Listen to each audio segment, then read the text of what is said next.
Wild కార్డుల ద్వారా రాబోయే 8-9 కంటెస్టెంట్లు ఎవరైతే ఉన్నారో వాళ్ళ ద్వారా ఆల్రెడీ హౌస్లో ఉన్న కంటెస్టెంట్లు ఎవరెవరి వల్ల ఎటువంటి ఇబ్బంది పడతారో, అది హౌస్లో జరిగే పరిస్థితుల వల్ల ఇబ్బందులు కావచ్చు, లేకపోతే ఓటింగ్లో ఇబ్బందులు కావచ్చు, ఇలా 1,00,000 రకాలుగా డీటెయిల్గా అయితే వీడియోలో డిస్కస్ చేసుకుందాం. ఫుల్గా చూడండి, చాలా ఇంట్రెస్టింగ్ అనాలిసిస్ అయితే ఉంటుంది. ఇంత ఇంట్రెస్టింగ్ అనాలిసిస్ బుర్ర బద్దలు కొట్టుకొని చేస్తున్నప్పుడు మీరు లైకులు కూడా కొడతా ఉంటే నాకు కొంచెం ఎక్కువ హ్యాపీనెస్గా ఉండి ఇలాంటివి ఇంకా ఎక్కువ చేయాలనిపిస్తుంది అనమాట. సో దయచేసి లైకులు కొడతా ఉంటే, మీరు ఎన్ని లైకులు కొడితే వీడియో అంత ముందుకు వెళ్ళే ఉంటుంది అనమాట, యూట్యూబ్ అలా ప్రమోట్ చేస్తారు. సో దయచేసి లైకులు అయితే మిస్ చేయకండి. My sincere request. మాటికి అడుగుతున్నాను అనుకోకండి, ఎందుకంటే ఇలా అడిగితేనే అడగంది అమ్మ కూడా పెట్టదు కాబట్టి, అమ్మే పెట్టండి మీరు ఎందుకు పెడతారు కాబట్టి దయచేసి లైకులు కొట్టండి. ఎనీవే చూసుకుంటే వైల్డ్ కార్డ్స్ ద్వారా ఎవరెవరు వస్తున్నారు ఏంటి అనేది ఆల్రెడీ అందరికీ తెలిసిన మ్యాటరే కదా. అటు సోషల్ మీడియాలో కానీ లేకపోతే రివ్యూవర్స్ ద్వారా మేము చాలాసార్లు మా వీడియోస్లో చెప్పడం కానీ జరిగింది. సో చూసుకుంటే ఫస్ట్ గౌతమ్, లాస్ట్ సీజన్ నుంచి గౌతమ్ కానీ, నైని పావని అండ్ ఇంకొకరు ఎవరో వీళ్ళు రాబోతున్నారు అన్నమాట, టేస్టీ తేజ కానీ, ముగ్గురు లాస్ట్ సీజన్ నుంచి రాబోతున్నారు. సో లాస్ట్ సీజన్లో ఆల్రెడీ చూసిన వాళ్ళని ఇమీడియట్గా మళ్ళీ తీసుకొస్తే ఆ ఇంపాక్ట్ ఏముంటుంది, ఎలా ఉంటుంది అనేది నాకు ఎప్పుడు ఒక థాట్ అనమాట. 7th ఒక్కటి వదిలేసి మిగతా సీజన్స్లో అరౌండ్ అలా తీసుకొస్తే ఇంకొంచెం బెటర్గా ఉండేది అన్నట్టుగా అనిపించింది. ఎందుకంటే వాళ్ళని చూసి చాలా రోజులు అయింది కాబట్టి జనాలు కూడా ఓకే వీళ్ళని చాలా రోజులు అయింది కదరా, అప్పట్లో వీళ్ళు భలే ఆడేవారు అన్నట్టుగా ఆ మిస్సింగ్ కైండ్ ఆఫ్ ఫీలింగ్ అనేది ఉంటుంది. ఇమీడియట్గా మొన్న సంవత్సరం క్రితం చూసిన వాళ్ళని మళ్ళీ తీసుకొస్తే సంవత్సరం కూడా కాలేదు ఇంకా చెప్పాలంటే, అంటే డిసెంబర్లో షో అయిపోతుంది కాబట్టి డిసెంబర్ ఇంకా రాలేదుగా లెక్క ప్రకారంగా. సో సంవత్సరం లోపే మళ్ళీ తీసుకొచ్చి షోలో పెడుతుంటే చూసే వాళ్ళకి అబ్బా ఏంట్రా బాబు అనే ఫీలింగ్ అయితే వచ్చేస్తుంది. సో నాకు తెలిసి గౌతమ్ తేజాని చూస్తే మేబీ అలాగే అనిపించవచ్చు అని నేను అనుకుంటున్నాను. నైని పావని ఏంటంటే ఓన్లీ 1 వీక్, ఒక్క వీక్ మాత్రమే ఇలా వచ్చి అలా వెళ్ళిపోయింది కాబట్టి మేబీ ఈ అమ్మాయిని అప్పుడు ఇంకా ఉండాలి అని చాలామంది కోరుకున్నారు కాబట్టి కంపారిటివ్లీ ఈ ముగ్గురులో నైని పావనికి ఎక్కువ ఇంట్రెస్ట్ ఉండే అవకాశం అయితే ఉంది. జనాలకి నైని పావని మీద ఎక్కువ ఇంట్రెస్ట్ అయితే ఉండే అవకాశం అయితే ఉంటుంది. ఎందుకంటే అమ్మాయి టాలెంట్ కానీ పర్ఫార్మెన్స్ కానీ ఏ పరంగా కూడా ఇంకా చాలా ఎక్స్ప్లోర్ చేయాల్సినవి చాలా ఉన్నాయి. బట్ అవేవి చేయకుండానే లాస్ట్ సీజన్లో వెళ్ళిపోయినా ఉంటే బాగుండని చాలామంది అనుకున్నారు కాబట్టి సో ఆమెకి ఈసారి ఎక్కువ ప్రిఫరెన్స్ ఉండే అవకాశం ఉన్నట్టుగా తెలుస్తుంది.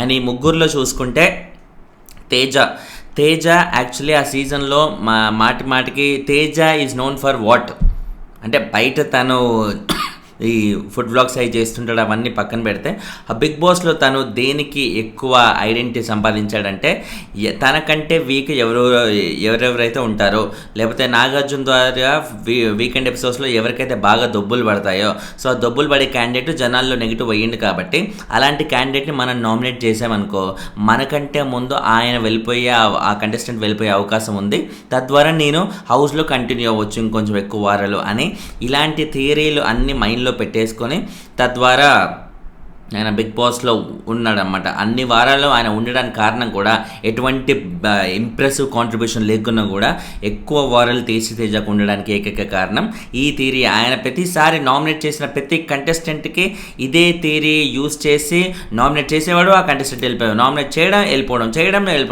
వెళ్ళిపోవడం ఎన్నిసార్లు జరిగిందో. సో మొత్తానికైతే ప్రస్తుతానికి తేజ వచ్చేస్తే ఈసారి మళ్ళీ అదే థియరీ ఫాలో అయితే ఎవరి మీద యూస్ చేస్తాడు ఈ అస్త్రం అంటే ఈసారి ఇంకెక్కువ క్లారిటీ ఉంటుంది. ఎందుకంటే లాస్ట్ టైం అన్నా తేజ హౌస్లో ఉన్నాడు కాబట్టి నాగార్జున గారు ఇచ్చే ఫీడ్బ్యాక్ వల్ల కానీ లేదా హౌస్లో జరిగే నార్మల్ సిచ్యువేషన్స్ వల్ల కానీ ఎవరు లీస్ట్ ఉండే ఛాన్స్ ఉంది అన్నట్టుగా గెస్సులు కొట్టి మరీ చేసేవాడు. గెస్సులు కొట్టినా కూడా ఆ గెస్ ప్రతిసారి రైట్ అయింది. కానీ ఈసారి ఇంకా అడ్వాంటేజ్ ఏంటంటే తను కంప్లీట్గా బయటే ఉన్నాడు కాబట్టి ఎవరెవరి ఓటింగ్ ఏముంది, ఎంత సత్తా ఉంది, ఎవరికి ఉంది అని క్లియర్గా తెలుసు కాబట్టి మనకి ఆబ్వియస్లీ మన ఆడియన్స్కి ఎలాగైతే తెలుస్తుందో ఎవరి ఓటింగ్ ఎంత అని, ఆబ్వియస్లీ తేజ కూడా ప్రస్తుతం ఆడియన్సే కాబట్టి ఆయన ఖచ్చితంగా ఎవరి ఓటింగ్ ఎంత అని దాని ద్వారా హౌస్ లోపలికి వెళ్ళి ఎవరికి లీస్ట్ ఓటింగ్ ఉంటే వాళ్ళని ఫస్ట్ నామినేట్ చేసుకుంటూ వెళ్తాడనమాట. ఇప్పుడు నేను ఆదిత్య గారిని, నైని కానీ వీళ్ళిద్దరిని నేను తీసేశాను లిస్ట్లో, ఎందుకంటే వాళ్ళిద్దరూ డౌట్ లేకుండా ఈ వీక్ వెళ్ళిపోతారు. ఒకరు మిడ్ వీక్లో ఇంకొకరు వీకెండ్లో డౌట్ లేకుండా వెళ్ళిపోతారు, రాసి పెట్టేసుకోవచ్చు, ఇంకా వాళ్ళ గురించి డిస్కషన్ కూడా అవసరం లేదు.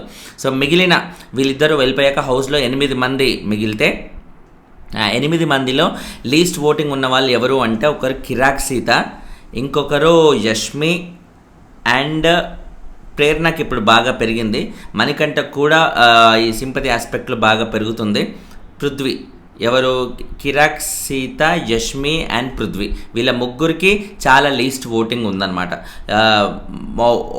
చాలా బిలో యావరేజ్ లెవెల్ ఓటింగ్ అయితే ఉండి బయటికి వెళ్ళిపోయే ఛాన్సెస్ ఎక్కువగా ఉందనే ఫీలింగ్ కూడా ఇప్పిస్తున్న కంటెస్టెంట్స్. ముఖ్యంగా పృథ్వీకి అయితే దాదాపు కుదేలైపోయింది ఓటింగ్.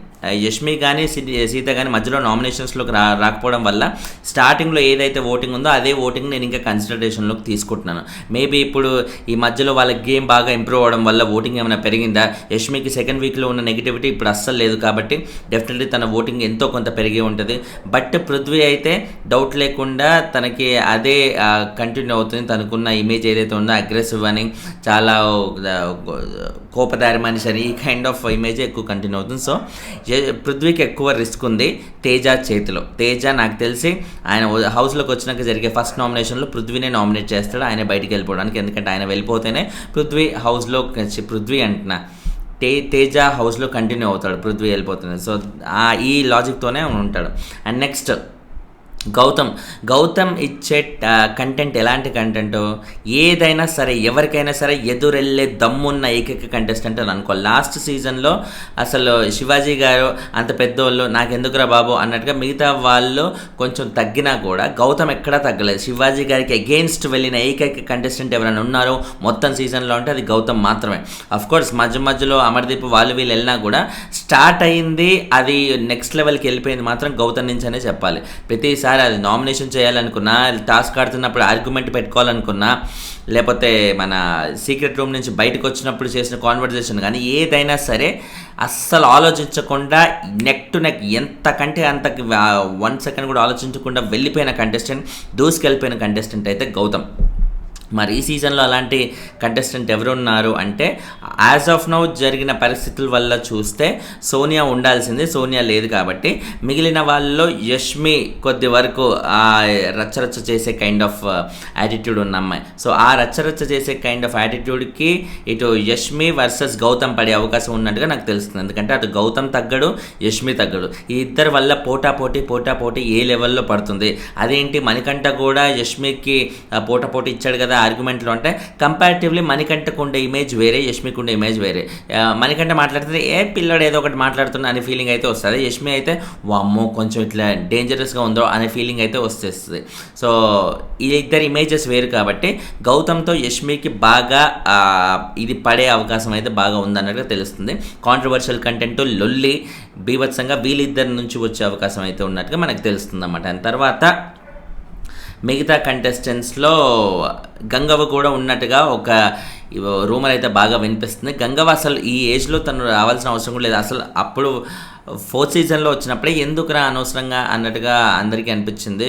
గంగవ్వ వస్తున్నప్పుడు నో డౌట్ అందరికీ ఒక ఎగ్జైట్మెంట్ అయితే వచ్చేసింది. కానీ ఆవిడ ఏజ్కి అక్కడ ఉన్న వాతావరణానికి, ఆవిడ ఈ ఊర్లలో పల్లెల్లో పొలాల మధ్య ఆ స్వచ్ఛమైన గాలి పీల్చుకుంటూ ఉండే మనిషి, ఆ స్వచ్ఛమైన గాలి పీల్చుకుంటూ ఉండే మనిషిని తీసుకొచ్చి ఏసీ గదుల్లో పడేస్తే ఆమె శరీరం అది తట్టుకోలేదు. ఆర్టిఫిషియల్ గాలి, ఆర్టిఫిషియల్ ఎన్వైరన్మెంట్ ఆవిడికి అది పట్టదు. అందుకే అప్పుడు చాలా ఇబ్బంది పడింది. నేను వెళ్ళిపోతాను, నన్ను పంపించను అన్నట్టుగా చాలా ఇబ్బంది పడ్డారు. ఇక బయటికి వెళ్ళిపోవాల్సి వచ్చింది. అసలు ఆ సీజన్లో స్టార్టింగ్లో అంటే తర్వాత కాదు కానీ అట్లీస్ట్ స్టార్టింగ్లో అభిజిత్ని క్రాస్ చేయగలిగిన ఓటింగ్ ఎవరికైనా ఉందంటే అది గంగవ్వనే చెప్పాలి. అభిజిత్ లాంటి ఒక సూపర్ స్టార్ హోదా ఉన్న కంటెస్టెంట్ బిగ్ బాస్లో ఆయన ఓటింగ్ కూడా క్రాస్ చేసిన కంటెస్టెంట్ గంగవ్వ. ఎందుకు క్రాస్ చేసింది? గంగవ్వ ఆ లెవెల్లో ఆడిందా అంటే కాదు, ఆడడం కోసం కాదు, కేవలం ఆ లెవెల్లో తన ఏజ్ పరంగా తను ఆ ఏజ్లో తను వచ్చింది, ఎంతో కొంత యాక్టివ్గా ఉంటుంది. అండ్ ఒక కైండ్ ఆఫ్ పబ్లిక్ సింపతి అనేది గంగవ్వ మీద ఎక్కువ రావడం వల్ల ఓట్లు దద్దరిల్లిపోయినాయి ఆ సీజన్లో తనకి ఉన్నన్ని రోజులు. సో ఉన్నన్ని రోజులు దద్దరిల్లిపోయినప్పుడు అది ఏ యాంగిల్లో పడ్డాయి? సింపతి యాంగిల్లోనే కదా, కన్సర్న్ యాంగిల్, పబ్లిక్ కన్సర్న్ యాంగిల్లో ఉన్నాయి కదా. ఇప్పుడు మణికంఠ ప్రస్తుతం హౌస్లో ఉన్న వాళ్ళలో అలాంటి జోన్లో మణికంఠ కూడా ఉన్నాడు అనమాట. మణికంఠ అరే పాపం కుర్రోడ్ని అందరూ ఇట్లా టార్గెట్ చేస్తున్నారు, కుర్రోడ్ని అందరూ కార్నర్ చేస్తున్నారు అనే ఫీలింగే పబ్లిక్కి రావడం వల్ల మణికంఠకి ఇప్పుడు ఓటింగ్ చాలా బాగుంది. కంపారిటివ్లీ నబీల్ నిఖిల్ రేంజ్లో లేకున్నా కూడా ఒక ప్రామిసింగ్ ఓటింగ్ అయితే ఖచ్చితంగా ఉంది. సో ఇప్పుడు సింపతి పరంగా గంగవ్వన మణికంఠన అంటే డౌట్ లేకుండా కళ్ళు మూసుకొని కూడా గంగవ్వ వైపే వెళ్తాయి కళ్ళు. ఎవరికైనా సరే గంగవ్వకే ఓటేయాలనిపిస్తుంది. కాబట్టి గంగవ్వకి మణికంఠకి ఆ యాంగిల్లో గంగవ్వ వచ్చి గండి కొట్టే పరిస్థితులు అయితే ఉన్నాయి. సింపతి యాంగిల్లో కానీ కన్సర్న్ యాంగిల్లో కానీ ఏ పరంగా చూసుకున్నా కూడా కంపేర్ చేసుకుంటే గంగవ్వకే పబ్లిక్ ఎక్కువ మంది మొగ్గు చూపే అవకాశం అయితే ఉంది. అండ్ నాకు తెలిసి మా బాగా పేరైతే వినిపిస్తుంది. ఐ డోంట్ థింక్ సో వస్తారని అనుకోవట్లేదు. ఎందుకంటే అప్పుడే నా వల్ల కాదని వెళ్ళిపోయిన ఆవిడ మళ్ళీ ఎందుకు వస్తారు చెప్పండి. మేబీ బిగ్ బాస్ వాళ్ళే అమ్మ మొత్తం ఉండాల్సిన అవసరం లేదు, కొన్ని రోజులు ఉండమ్మా, కొంచెం మాకు సీజన్కి హైప్ కావాలనే ఉద్దేశంతో ఆ పరంగా తీసుకొస్తున్నారేమో బిగ్ బాస్ వాళ్ళ ఫోర్స్ని బట్టి. సో కొంచెం ఎక్కువ పేమెంట్ ఇచ్చి రా అమ్మ, దయచేసి రా అమ్మ అన్నట్టుగా వస్తే పిలిస్తే వచ్చే అవకాశం ఉంది. వచ్చినా కూడా పెద్దగా కాంపిటీషన్ అయితే ఎవరికి అవ్వదు. ఓన్లీ కొద్ది వారాలు మ్యాక్సిమం ఒక 2-3 వీక్స్ ఉండి ఆవిడ వెళ్ళిపోతారు. ఎందుకంటే ఆవిడ పల్లె వాతావరణానికి ఇక్కడ ఆర్టిఫిషియల్ ఏసీ వాతావరణానికి అస్సలు అడ్జస్ట్ అవ్వలేని మనిషి ఆమె. అంత తర్వాత చూసుకుంటే ఇంకో వాళ్ళలో హరితేజ గారు వస్తున్నారు. హరితేజ, రోహిణి గారు, అవినాష్, వీళ్ళ ముగ్గురు కామెడీ కేటగిరీ నుంచి పిక్ చేసుకున్న కంటెస్టెంట్స్ అనమాట. కంపారిటివ్లీ అవినాష్తో పోలిస్తే అటు రోహిణి కానీ హరితేజ కానీ వీళ్ళు ఫుల్ ఆన్ ఎంటర్టైన్మెంట్ ఇచ్చే కంటెస్టెంట్స్. ఈ ఆల్రెడీ ఉన్న హౌస్లో ఉన్న వాళ్ళలో ఆ రేంజ్ ఎంటర్టైన్మెంట్ ఇచ్చే కంటెస్టెంట్స్ ఎవరు ఉన్నారు ఏంటి అంటే, నబీల్ మంచి ఎంటర్టైన్మెంట్ ఇస్తారా, మంచి ఫన్ చేయగలుగుతాడు అన్నట్టుగా మనకు అందరికీ చూసాం మనం ఆల్రెడీ. మొన్న ఆదిత్య గారిని ఆయన ఇమిటేట్ చేయడం కానీ, మిగతా టాస్కుల్లో నామినేషన్స్ వచ్చినప్పుడు తన వాయిస్ రేస్ చేసి గట్టిగా ఫన్ చేయాలనుకోవడం కానీ, ఇలా 1,00,000 చోట్ల నబీల్ చేసే ఫన్ అందరికీ నచ్చింది ఈ సీజన్లో. సో ఇప్పుడు వచ్చే వాళ్ళలో రోహిణి, అవినాష్ అండ్ హరితేజ వీళ్ళు ముగ్గురు కామెడీ కేటగిరీ నుంచి వస్తున్నారు. వీళ్ళ ముగ్గురు నబీల్ని రిప్లేస్ చేసే అవకాశం లేకపోవచ్చు, కానీ నబీల్తో పాటు కంటిన్యూ అయ్యే అవకాశం ఉంది. ఎందుకంటే నబీల్ ఇప్పుడు స్ట్రాంగ్ ముద్ర అనేది పడిపోయింది. ఆయన ఓటింగ్ పరంగా ఎక్కడో ఉన్నాడు, ఆకాశంలో ఉన్నాడు. అలా ఆకాశంలో ఉండడానికి నబీల్ చేసే ఫన్ మాత్రమే కారణం కాదు కదా. ఫన్తో పాటు నామినేషన్స్ టైంలో ఆయన ఆర్గ్యుమెంటల్ స్కిల్స్, లాజిక్స్ తీసే విధానం, ఇలా ఏ పరంగా చూసుకున్నా కూడా ఫుల్ టు వెళ్ళిపోయి 100కి 100 మార్కులు సంపాదించేసిన కంటెస్టెంట్ ఈ సీజన్లో ఎవరైనా ఉన్నారంటే అది నబీల్ మాత్రమే. సో ఇప్పుడు నబీల్ని హరితేజ కానీ రోహిణి కానీ ఓడించలేకపోవచ్చు. ఎందుకంటే వాళ్ళు ఓన్లీ ఫన్ యాంగిల్లో మాత్రమే ఐడెంటిటీ సంపాదించిన కంటెస్టెంట్స్ హరితేజ ఆర్ రోహిణి. కాబట్టి ఫన్ యాంగిల్లో నబీల్తో పాటు వీళ్ళకి కూడా పార్టిసిపేషన్ ఉండి, అందులో ఆ నబీల్ అబ్బాయి వీళ్ళ అమ్మాయిలు కాబట్టి వీళ్ళ నబీల్తో పాటు ఫన్ కొనసాగించే అవకాశం ఉంది తప్ప కంప్లీట్గా నబీల్ని రిప్లేస్ చేసే అవకాశం లేదన్నట్టుగా మనం ఖచ్చితంగా చెప్పుకోవచ్చు అన్నమాట. దాని ముక్కు అవినాష్ మోస్ట్లీ కామెడీ ఇమేజ్ కంటే కూడా మిగిలిన ఆస్పెక్ట్స్లోనే ఆ సీజన్లో తను ఎక్కువ ఎమోషనల్ అవ్వడం కానీ, ఒక కైండ్ ఆఫ్ మిగిలిన వాళ్ళందరూ ఒక సైడు, హరియానా అండ్ అవినాష్ మాత్రమే ఇంకో సైడు అన్నట్టుగా ఆ సీజన్లో ఉండడం కానీ, ఇలా 1,00,000 రకాలుగా డిస్టర్బెన్సెస్ అనేవి ఉన్నాయి. సో అవినాష్కి కామెడీ ఇమేజ్ కంటే కూడా మిగతా ఆస్పెక్ట్స్లోనే తను ఎక్కువ ఎలివేట్ అయిన సందర్భాలు ఉన్నాయి. మరి ఈ సీజన్లో కామెడీని ఏమైనా బయటికి తీసుకొస్తాడా? కొత్తగా ఏం తీసుకొస్తాడు చెప్పండి. ఆల్రెడీ కామెడీని తీసుకొస్తే నాకు తెలిసి అది చాలా తేలిపోయే లెవెల్లోనే ఉంటుంది, చాలా లైట్ మోడ్లోనే ఉంటుంది. ఎందుకంటే నబీల్ ఒక అబ్బాయిగా ఆల్రెడీ కామెడీ ఇమేజ్ బీభత్సంగా సంపాదించేసిన contestant. So don't think so Avinash అంత కాంపిటీషన్ నబీల్కి ఇస్తాడని నేను అనుకోవట్లేదు.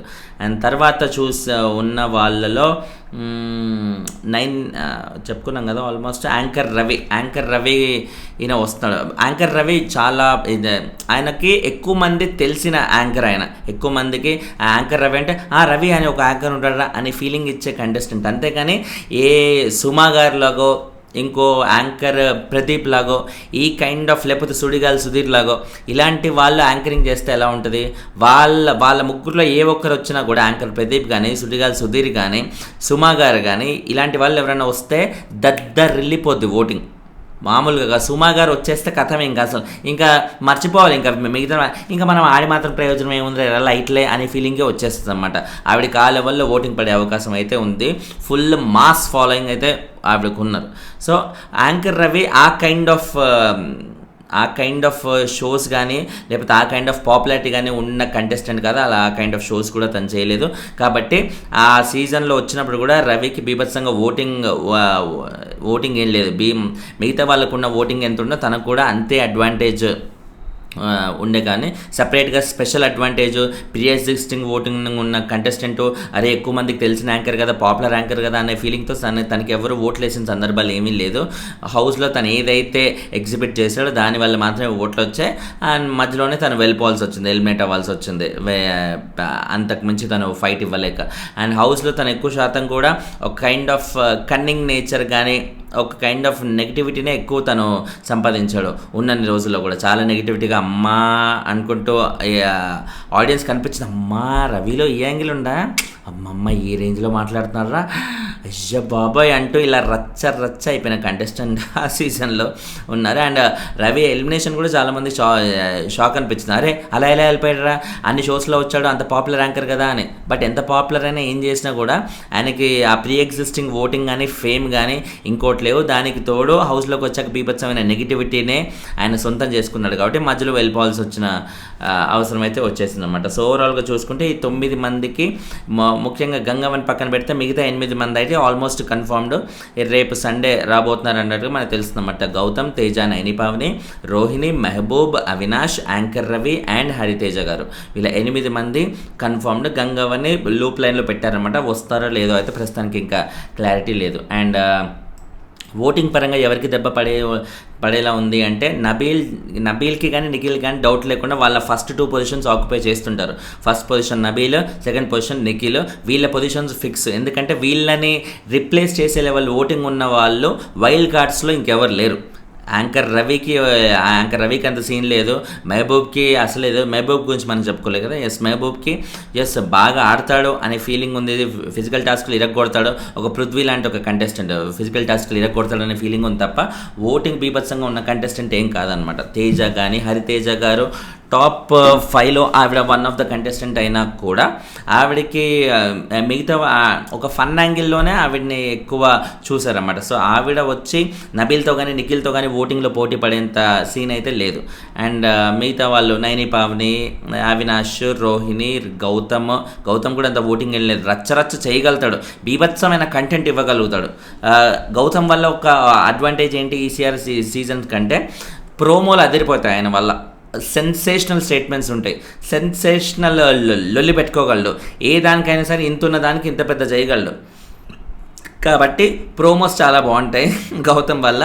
అండ్ కంటెంట్ కూడా అదే లెవెల్ కాంట్రవర్షియల్ కంటెంట్ చాలా ఇవ్వగలడు. కానీ ఎంత కాంట్రవర్సీ చేసినా ఏం చేసినా కూడా గౌతమ్కి అంత ఓటింగ్ అయితే లేదు, అది వాస్తవం అనమాట.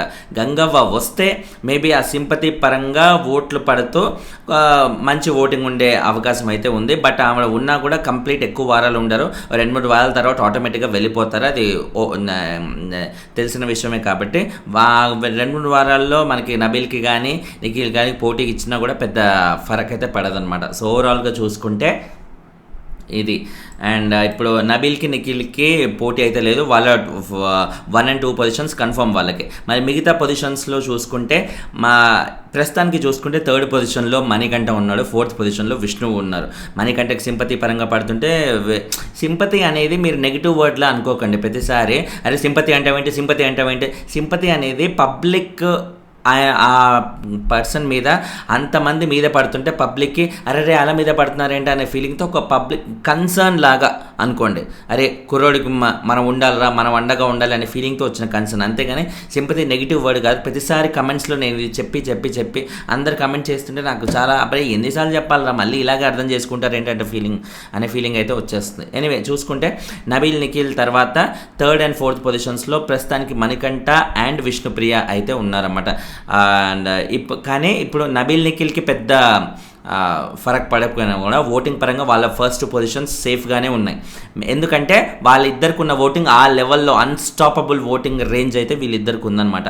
మరి మిగతా 3rd పొజిషన్ మణికంఠకి, 4th పొజిషన్ విష్ణుకి ఖచ్చితంగా ఎఫెక్ట్ పడే అవకాశం ఉంది. మణికంఠకి ఎందుకంటే మణికంఠ కాకుండా ఆ పొజిషన్ని అవకాశం ఎవరికి ఉంది ఉన్న వాళ్ళలో అని మనం చూసుకుంటే గౌతమ్కి ఉన్న రోజులు కూడా కొంచెం ప్రామిసింగ్ ఓటింగ్ ఉంది. మరీ టాప్ లెవెల్ ఓటింగ్ కాకుండా, లేకపోతే మరీ డౌన్ కాకుండా అబోవ్ యావరేజ్ ఓటింగ్ అయితే గౌతమ్కి ఎప్పుడూ ఉంది. సో గౌతమ్, హరితేజ గారు and anchor Ravi to some extent వీళ్ళందరూ ఆ పొజిషన్ తీసుకునే అవకాశం ఉన్నట్టుగా మనకు తెలుస్తుంది అన్నమాట. So anchor Ravi, Gautam, Hariteja, yes ఇలాంటి వాళ్ళందరూ మణికంఠ అండ్ విష్ణుప్రియ ఓటింగ్కి గండి కొట్టే అవకాశం అయితే ఉందన్నమాట. విష్ణుప్రియ ఆల్రెడీ పాపులర్ యాంకరే, అటు రవి కూడా యాంకర్. సో కంపారిటివ్లీ ఇద్దరు యాంకర్స్లో కంపేర్ చేస్తే రవి ఎక్కువ మంది తెలుసు అనే ఉద్దేశంతో విష్ణుప్రియ కంటే రవి వైపు వెళ్ళే అవకాశం ఉన్నట్టుగా తెలుస్తుంది. కానీ రవి ఆ సీజన్లో లాగా మళ్ళీ ఆ కన్నింగ్ నేచరు, స్ట్రైట్గా కాకుండా దొంగ దెబ్బ దిగడం లాంటివి చేస్తూ ఉంటే డౌట్ లేకుండా మళ్ళీ విష్ణుకి బ్యాక్ వచ్చేస్తుంది ఓటింగ్. సో ఓవరాల్గా చూసుకుంటే ఇది అనాలిసిస్. వైల్డ్ కార్డ్స్ వల్ల ఎవరెవరికి ఎలాంటి నష్టం ఉంటుంది అనేది నేను చేసిన అనాలిసిస్. మీకేమనిపిస్తుంది? ఇంకేదైనా కొత్త పాయింట్ ఏమైనా దీని ద్వారా ఏమైనా రావచ్చా? కింద కమెంట్ అయితే చేసి చెప్పండి. అండ్ లైకులు చేశారా? ఎన్ని లైకులు చేస్తే నాకు అంత ఇదిగా ఉంటుంది అనమాట. కొంచెం ఇలాంటివి ఎక్కువ ఆలోచించి బుర్ర బద్దలు కొట్టుకుని వీడియోలు చేసే అవకాశం అయితే ఉంటుంది. దయచేసి లైకులు కొట్టండి. ఇదేంటి లైకులు చేస్తే వీడియో అంత ప్రమోట్ అవుతుంది ముందుకి. దయచేసి please don't skip. Bye bye.